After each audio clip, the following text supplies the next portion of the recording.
El texto ya lo leyó el hermano Jaime, Apocalipsis capítulo 2.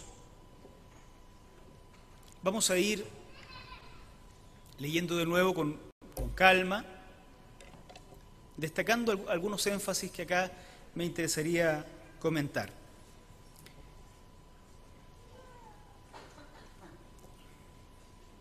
Si tenemos escuela dominical, ¿no? Los estudiantes de la escuela dominical pueden pasar o ya están pasando a sus clases. La clase juveniles es hasta enseñanza media, así es que enseñanza media y 2 más parece, ¿no? 2 años más. Adelante, ya estaban desesperados los muchachos. Adelante. Bien. Últimamente hemos conversado con algunas personas y a veces tenemos la impresión de que hay en algunos hermanos y hermanas una especie de desencanto con la fe. Desencanto. Como que he perdido o hemos perdido o algunos han perdido esa pasión con la que se iniciaron en la fe. Por diferentes razones. Pero se ha perdido ese amor. Y de eso queremos hablar. Porque la pérdida del amor, la pérdida de la pasión, no tiene final feliz. Nunca. No tiene final feliz en los matrimonios, en los noviazgos, los pololeos, y no tiene final feliz en la iglesia. Y mientras yo voy hablando, seguramente, porque yo también, es lo que me pasa a mí, ¿no?, de la iglesia, ustedes podrían ir aplicando esto a sus vidas matrimoniales, a sus pololeos y, por supuesto, a su vida de iglesia. Porque tengo la impresión de que este texto también nos interpela en el plano personal de pareja, no solo a nivel de iglesia. Si bien la primera idea de este sermón es hablarnos como iglesia, estoy convencido, porque así lo hace conmigo, este texto también nos interpela como matrimonios, como parejas jóvenes, y hay que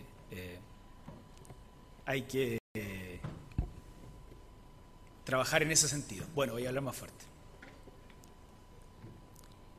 Vamos por los primeros 3 versículos de este Apocalipsis, capítulo 2. Escribe al ángel de la iglesia en Éfeso, el que tiene las 7 estrellas en su diestra, el que anda en medio de los 7 candeleros de oro, dice esto: yo conozco tus obras y tu arduo trabajo y paciencia, y que no puedes soportar a los malos, y has probado a los que se dicen ser apóstoles y no lo son, y los has hallado mentirosos. Y has sufrido, y has tenido paciencia, y has trabajado arduamente por amor de mi nombre, y no has desmayado. Cuando uno piensa en esta forma de describir una iglesia, uno dice: esta es la iglesia perfecta. Fíjense ustedes lo que se dice de esta iglesia en Éfeso. Yo conozco tus obras. Este es Jesús que está dando su revelación a este escritor. Yo conozco tus obras y tu arduo trabajo y paciencia. Estamos frente a una iglesia que trabaja duramente y con paciencia. Y esa palabrita paciencia que es difícil de traducir, pero la verdad es que paciencia probablemente es mejor entendida como perseverancia, es ser porfiado,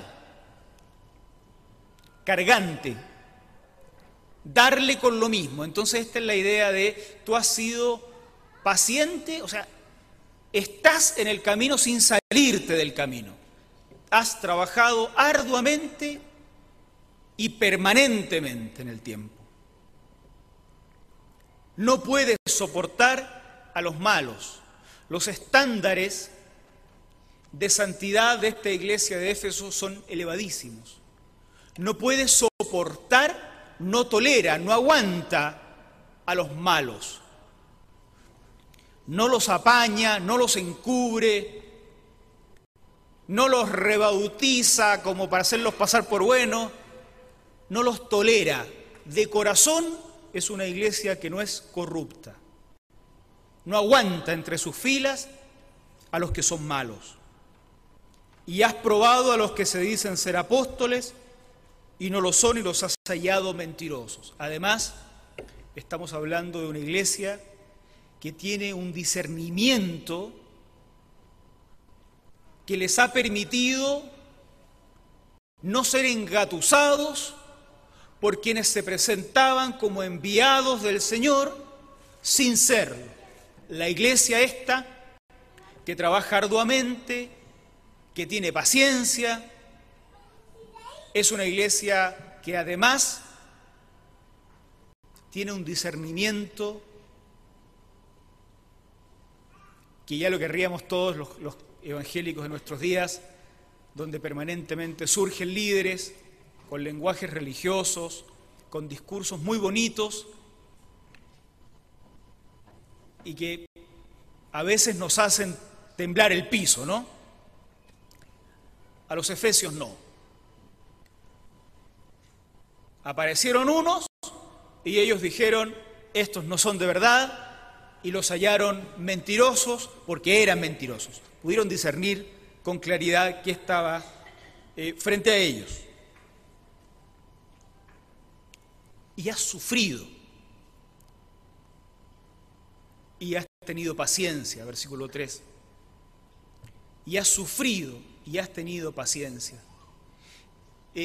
La mayoría de los cristianos del primer siglo eran cristianos provenientes del mundo de la sinagoga, del mundo judío. Entonces, muchos de ellos al convertirse a Jesucristo eran expulsados de la sinagoga. Pero ser expulsados de la sinagoga no era solo ser expulsados de una religión para cambiarse a otra, sino que perdían, fuera del territorio de Israel, donde estaban el mayor grupo de judíos realmente, perdían, los contactos de trabajo, perdían todo estatus. Cuando alguien era expulsado de la sinagoga, lo que sucedía es que perdía su fuente laboral, sus contactos, sus amistades, era un paria. Entonces el sufrimiento del que estamos hablando probablemente, no estamos seguros, probablemente tenía que ver con haber creído en Jesucristo. Y por haber creído en Jesucristo, lo perdían todo. No es que tenían un dolor en el alma nomás. Perdían la pega, la posibilidad de los estudios de los hijos, que había una forma de educación estandarizada fuera de la zona de Israel para los judíos. Todo eso se perdía. Pero estos eran pacientes. Y ya dijimos que paciente tenía que ver con perseverancia. Entonces, perdían todo esto y sin embargo seguían en la fe.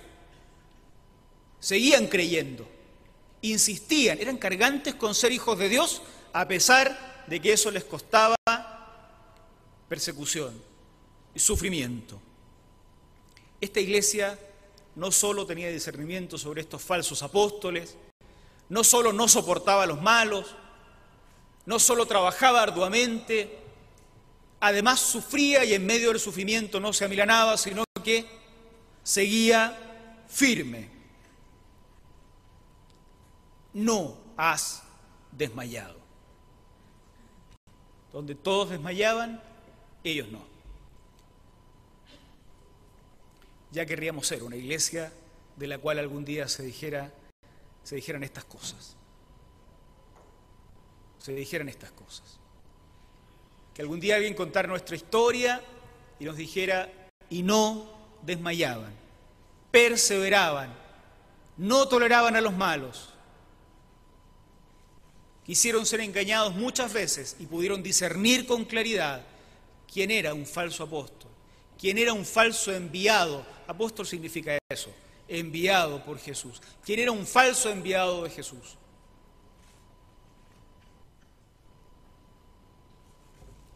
Hasta ahí todo bien. Pero a esta iglesia o a esta descripción se añade un pero. Estos peros en la Biblia son terribles.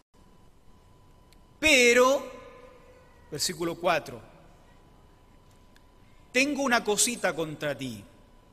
Una cosita. Has dejado tu primer amor.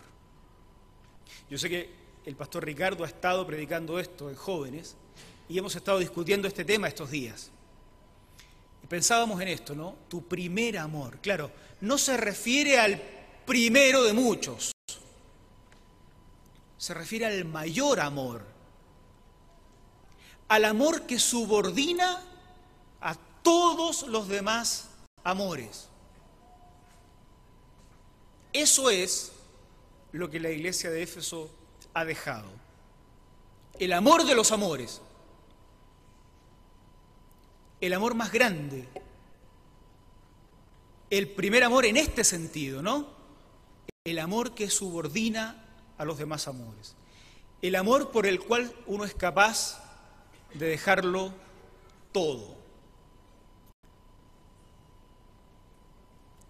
Este es el punto en el que yo digo que es natural, no sé si a ustedes les resulta natural, a mí me hace sentido, también en el plano de la vida en pareja. Y conviene que lo digamos, ¿no? Conviene que lo digamos. A veces el amor, que era el amor de los amores, por el cual dejamos padre, madre, por el cual dejamos... Hubiéramos, decía en la mañana un ejemplo que se me ocurrió que me parece que tiene sentido, cruzado a nado el océano si fuera necesario. Comienza a no ser tan apasionado con los años.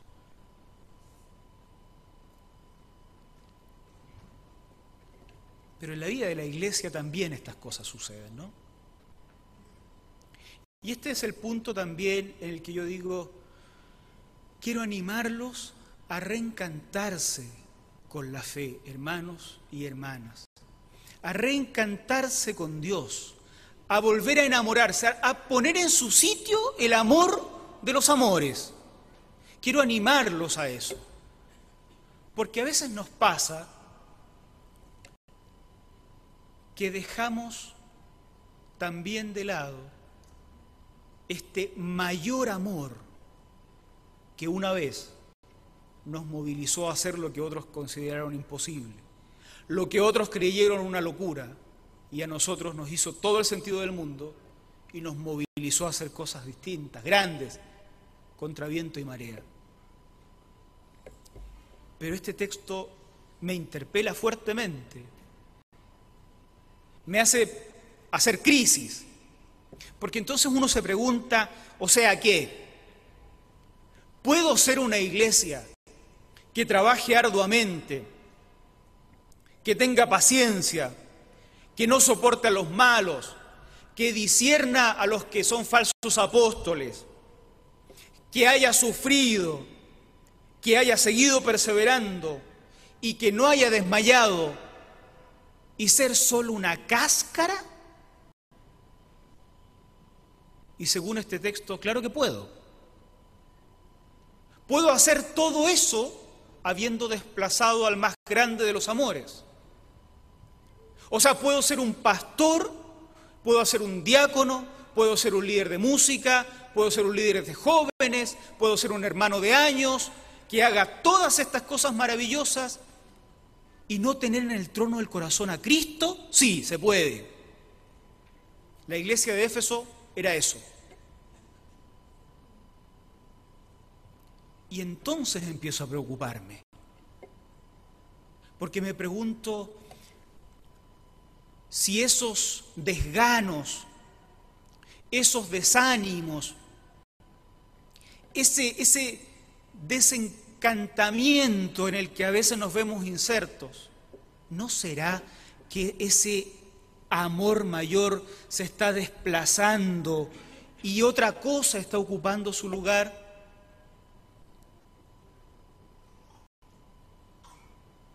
Y es cosa de que uno piense un poco, ¿con qué pasión hago lo que hago en la iglesia? ¿Con qué pasión soy pastor? ¿Con qué pasión soy diácono? ¿Con qué pasión hago mi pega? De líder, de músico, de predicador, de profesor. Porque se puede ser un excelente, miren, a la luz del texto, ¿no? Se puede ser un excelente, ¿cómo llamarle? Servidor, un excelente miembro de una iglesia, se puede desempeñar excelentemente un cargo, aún habiendo perdido este amor mayor, un amor totalizador, un amor que gobierna a todos los otros amores, que hace que todos los otros amores giren en torno a él. Claro, se puede hacer muy bien el trabajo en la iglesia. Decía hace un rato, y gracias a Dios por eso, somos una iglesia que tiene muchísimos espacios de servicio, muchísimos lugares de trabajo. Todos ellos se pueden hacer sin tener amor. Y un día cuando estemos ante la presencia del Señor, porque yo creo que un día todos vamos a comparecer ante la presencia del Señor, el Señor nos va a decir,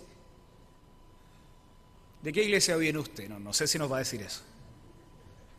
Pero capaz que nos diga, y entonces le diríamos, epa, vengo de una iglesia donde tenemos 1500 ministerios. A ver, sí, iba a empezar. Conozco tu arduo trabajo. Conozco tus horas de insomnio por el encuentro. Conozco tu tiempo de ensayo en la música. Conozco tu tiempo de estudio en la enseñanza. Pero tengo una cosita contra ti. Una cosita nomás. Has dejado tu amor más grande. Lo hiciste todo bien, pero en el camino perdiste algo. El amor.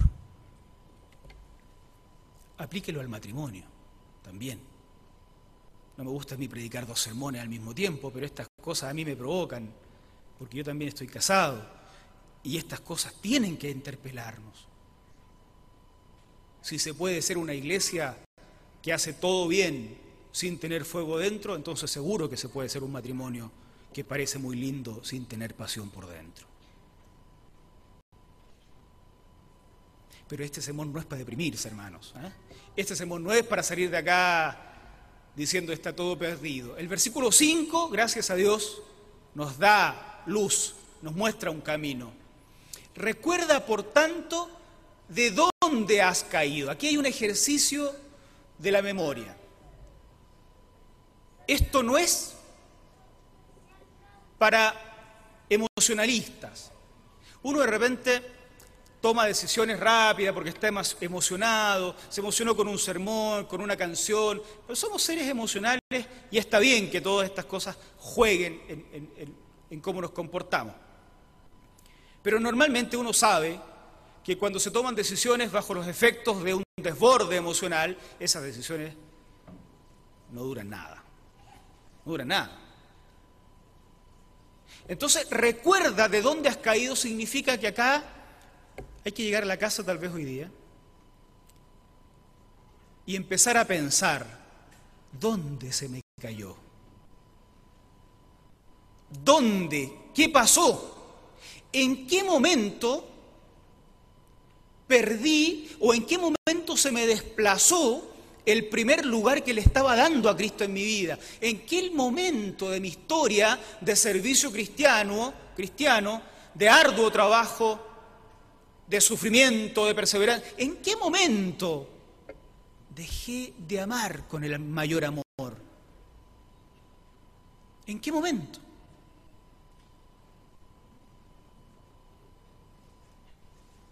Hay muchas razones para empezar a desencantarse de Dios.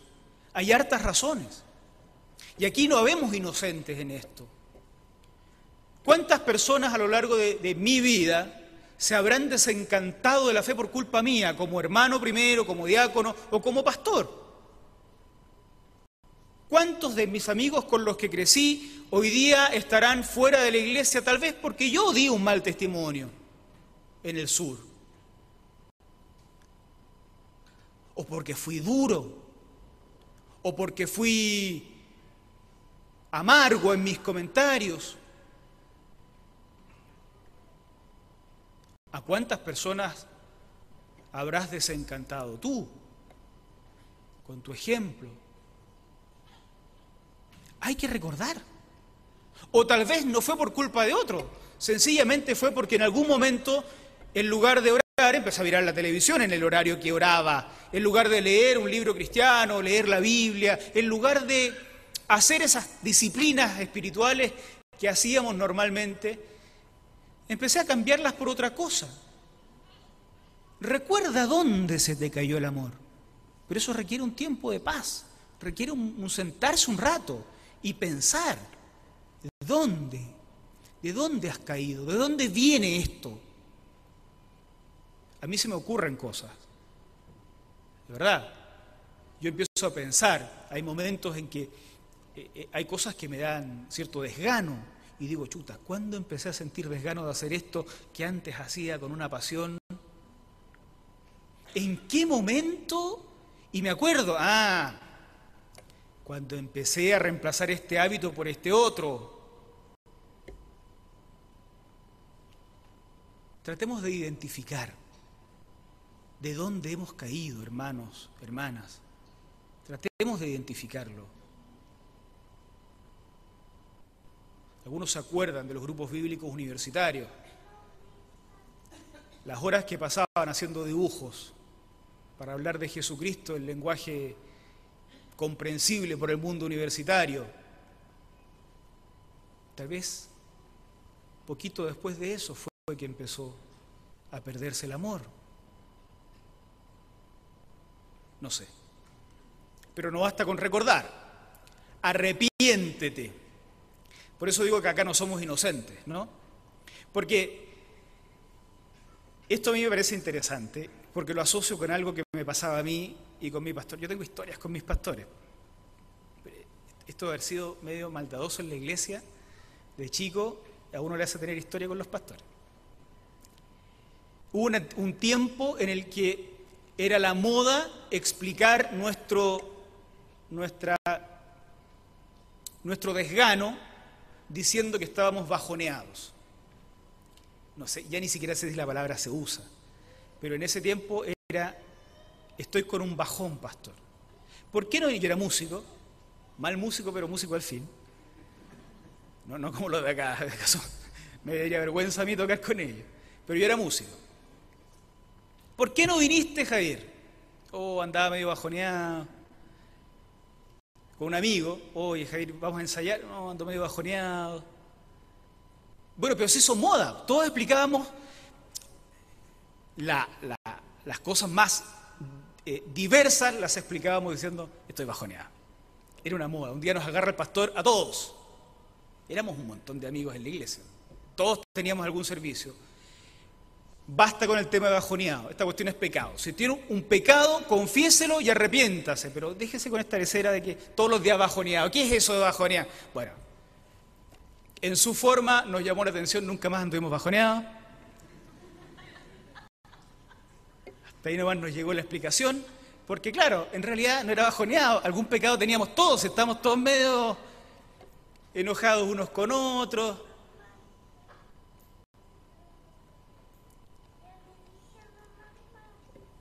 Nos encantaría que el texto dijera, recuerda de dónde has caído y busca al que te ofendió para que se arrepienta de su pecado. Pero dice que yo me arrepienta. Lo que significa que haber perdido el amor no es algo justificable, no importa por causa de qué o de quién. Yo he pecado. Si el centro de mi corazón, el trono de mi corazón no está ocupado por el amor que subordina a todos los demás amores, yo he pecado y debo arrepentirme No deben ir a darme un abrazo diciendo, pobrecito, qué mal lo trataron. Yo debo arrepentirme de mi pecado. Sí, lo que queremos es lo otro, pero qué injusta es la vida, ¿por qué te tratan así? No son capaces de reconocer todo lo que vales y te tienen envidia y por eso te maltratan. No, es mi pecado y yo debo arrepentirme de haber desplazado al amor de los amores, al primer amor, de haberlo perdido. Pero debo recordar y debo arrepentirme y miren qué más, hacer las primeras cosas.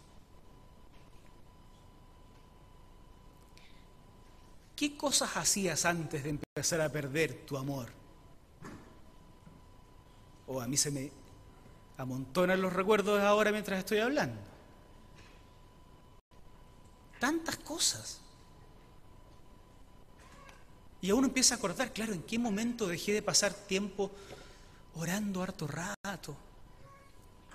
¿En qué momento empecé a dejar de tener devocionales diarios profundos? ¿En qué momento dejé de orar con mis amigos en círculo cuando orábamos al terminar el culto de jóvenes hasta que las velas no ardían o nos echaban de la iglesia por ruidoso? ¿En qué momento dejé de hacer esas cosas? Porque tal vez ahí está el origen de esta pérdida, de este desencanto con el Señor. ¿Qué pasó? ¿En qué momento dejé de ser pobre? Porque cuando era pobre tenía que pedirle a Dios que llene el plato vacío que estaba ahí. Tal vez fue eso, que ahora no tengo que orar por un plato vacío para que Dios lo llene. No sé. Cada uno debe hacer el ejercicio de memoria. Porque un día Dios nos puede decir, tengo algo contra ti. Y no es bueno que eso pase. Y acá es donde otra vez se me bifurca el sermón y digo, ¿y en el matrimonio? ¿En la vida en pareja? ¿No será que también es tiempo de recordar en qué momento se nos empezó a morir? ¿En qué momento se nos empezó a caer ese amor, esa pasión? ¿No será bueno? Sí, no por nada la figura que se usa para hablar de Dios y la iglesia es la figura del matrimonio. La esposa de Cristo, ¿se acuerdan? Eso no es gratis, eso, alguna vinculación hay. ¿No será que a nivel de pareja debiéramos también hacer esto? No es ese el motivo del sermón, pero bueno, esto va gratis. Para todos nosotros. Volver a hacer lo que hacíamos. Ir al cine, salir a caminar. Esto le pasa a los matrimonios que llevan muchos años, pero también le pasan a los pololeos, a los noviazgos. Volver a decir te amo, te quiero, volver a hacerse un cariñito. Ahí, bueno, el pastor Luis puede dar más consejos que yo. Él está escribiendo su manual de trabajo con pareja. Pero claro, hay seguro tantas cosas que uno puede volver a hacer de las que ya no está haciendo y probablemente tienen que ver con esta falta de pasión y de amor.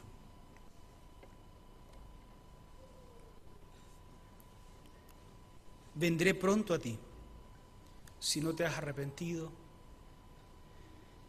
y quitaré tu candelero de su lugar. Dejarás de existir. Casi no hay señales de estas iglesias en Asia Menor.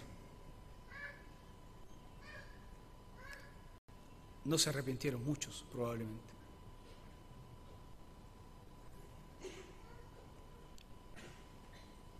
Reencantémonos con el Señor.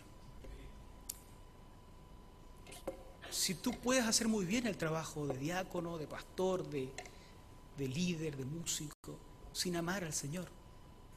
Pero de eso no se trata.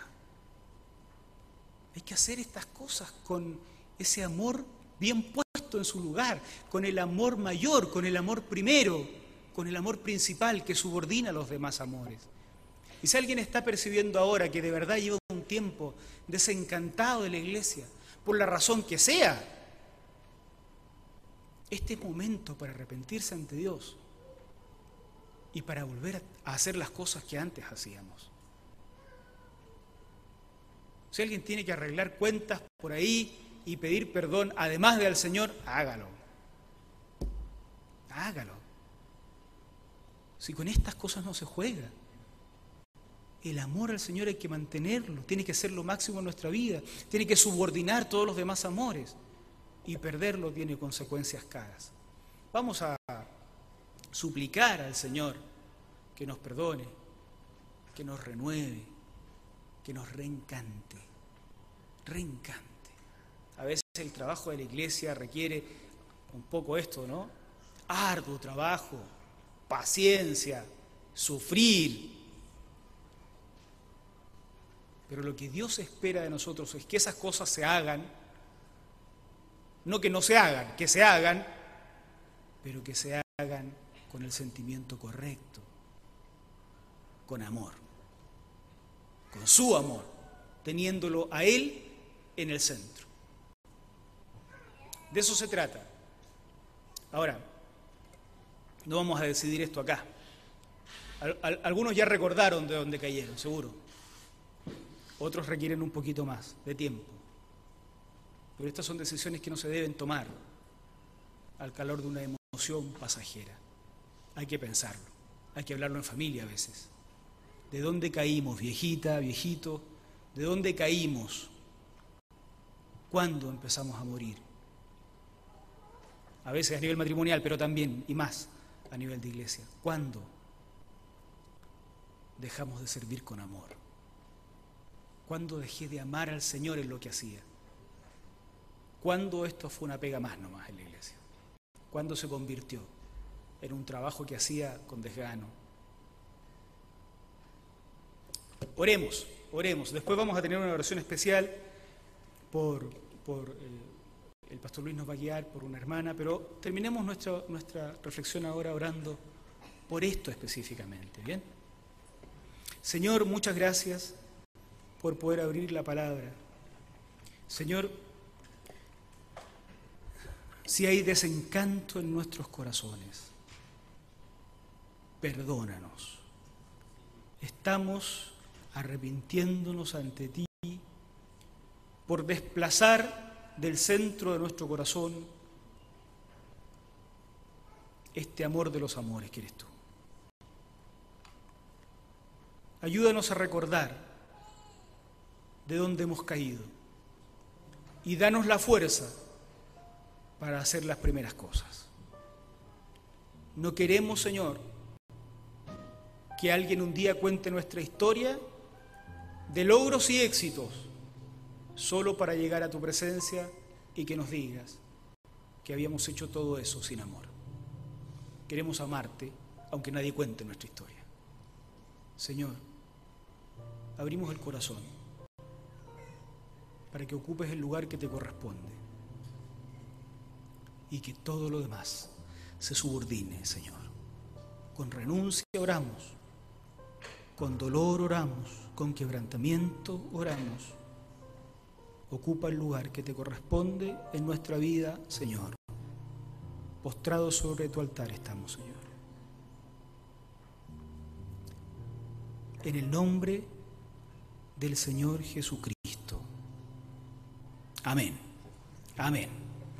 Amén. Gloria al Señor. Bendiciones, pastor.